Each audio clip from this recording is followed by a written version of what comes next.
পুরস্কার হচ্ছে কাজের স্বীকৃতি।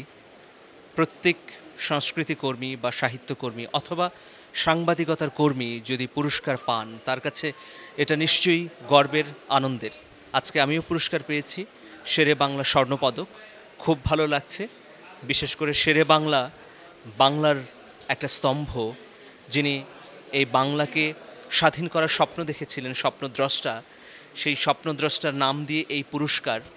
আমি গর্ব অনুভব করছি, কৃতজ্ঞতা। নিশ্চয়ই কোনো না কোনো কাজ আয়োজকদের ভালো লেগেছে বলেই আমাকে এই পুরস্কার দেওয়া হয়েছে। তারা আমার প্রতি যে প্রত্যাশা করছেন, সেই প্রত্যাশা যেন ধরে রাখতে পারি। বিশেষ করে আমি সবসময় আমার মতো বা আমার অনুজ তরুণদের অনুপ্রেরণা দেবার চেষ্টা করি। আমি একটা বিষয় খুব করে বলবো, যারা তরুণ, যারা স্বপ্ন দেখেন, যারা এগিয়ে যেতে চান, তাদেরকে কাজটা শুরু করতে হবে।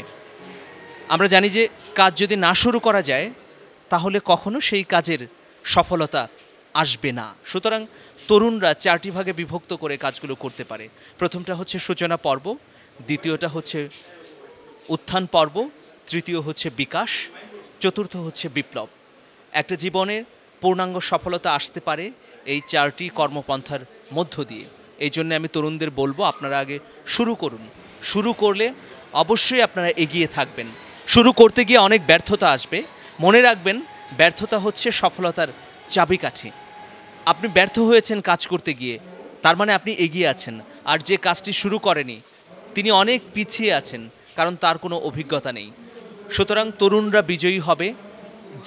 যে ক্ষেত্রেই থাকুক না কেন, তার সেই কাজগুলো নিয়ে এগিয়ে যাবে, এটাই প্রত্যাশা। এবং আজকে শেরে বাংলা স্বর্ণপদক যারা দিয়েছে, তাদের সর্বাঙ্গীন সফলতা কামনা করছি। শেরে বাংলা এদেশের মানুষের মনে আবারও পুনঃস্থাপিত হোক। শেরে বাংলার নামে অনেক স্থাপনা রয়েছে। যে দাবিটি উঠেছে শেরে বাংলার নামে পদ্মা সেতু করতে হবে, সেই দাবিটি বাস্তবায়িত হোক, এটাই প্রত্যাশা করছি। ধন্যবাদ।